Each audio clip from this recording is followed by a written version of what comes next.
Hello and welcome to the lighting demonstration. We've already been through the AbletonLive set. We've already been through talking about the DMXs and the NTEC DMX to USB converter box, and about connecting up our cans and so on and so forth, our LEDs and our lighting fixtures and how everything works. So this is going to be a short demonstration of the room itself, my lab, when we have the lighting on, lighting only. We're going to run the demonstration. I'm basically just going to talk you through it. As we can see in front of us here, I already have the AbletonLive set open and I've got DMXs open already.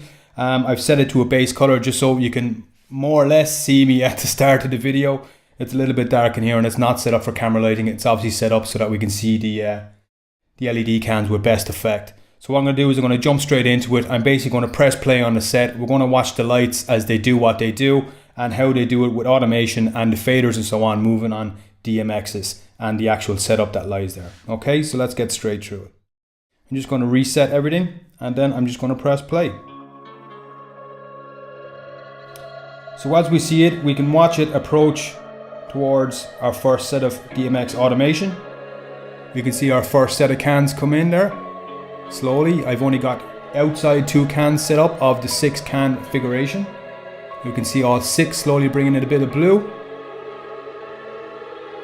If I come out of the preset manager, my apologies, you should be able to watch that now on the DMX's faders. You can see them move in and out.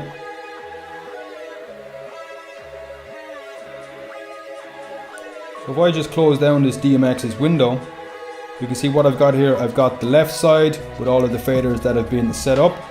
I can open this up again. I can see the faders move in time.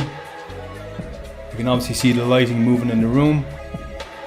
And the same thing for the right hand side. Again, you can see the right hand side. You can see that this is also set up with a DMXs as well, and we can see that moving as well.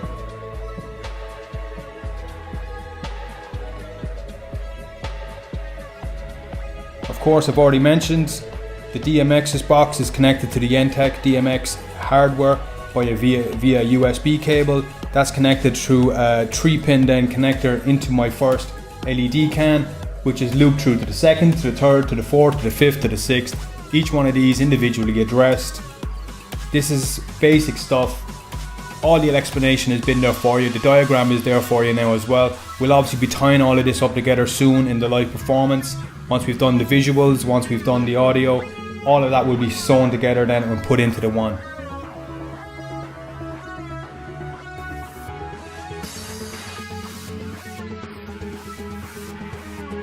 And that is the basics of the lighting. There's not a whole lot else to it. We can see the automation going up and down. We can pick what we actually want to configure. Again, just to recap, we can click the configure button. We can select what we actually want to configure.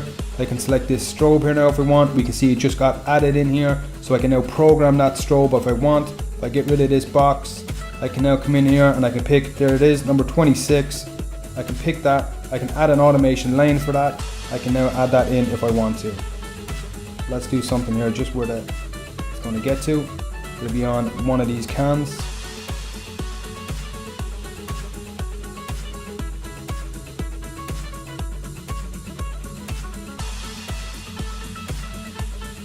Now we can see the strobe effect kicking in.